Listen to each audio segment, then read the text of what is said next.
പറഞ്ഞുണ്ടാക്കാനെ കൊണ്ട്. ഞാൻ വഴക്കാളിയാണെന്നാണ് പറയുന്നത് അണ്ണാ. വഴക്കാളിയാന്ന് ഞാൻ പറഞ്ഞോ ഇല്ല. വഴക്കാളി അല്ല എന്നുള്ള കാര്യം എനിക്കറിയാം. അതെനിക്കറിയാമെന്നുള്ള കാര്യം നിനക്കറിയാം. നിനക്കത് അറിയാമെന്നുള്ള കാര്യം നമുക്കെല്ലാം അറിയാം. നീ വഴക്കാളി അല്ലെന്നാ പറഞ്ഞത്. വെറുതെ ചോദിക്കേണ്ട കാര്യമില്ല. എന്തിനാ അത് വീട് ഒരു ക്ഷീണമൊക്കെ മുഖമൊക്കെ ഒന്ന് വൃത്തിയാക്ക്. കണ്ടോ? അപ്പൊ ഞാൻ വൃത്തിയില്ലാത്തത് ഇപ്പൊ പറഞ്ഞത്. അങ്ങനെ തന്നെ പറഞ്ഞത്. അങ്ങനല്ല പറഞ്ഞത്. എടി കഞ്ഞിക്കലം തിളച്ച് കഞ്ഞിവെള്ളം ഉണങ്ങിയിരിക്കുന്ന പോലെ നിന്റെ കവിളിൽ കണ്ണുനീര് പറ്റിയിരിക്കും. അതൊന്ന് തുടച്ച് വൃത്തിയാക്കാനല്ല പറഞ്ഞുള്ളൂ.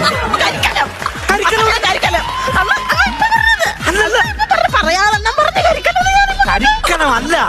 നമ്മുടെ ഇവിടെ ലക്ഷ്മി ദേവിയുടെ ഫോട്ടോ ഇരിക്കത്തില്ലേ?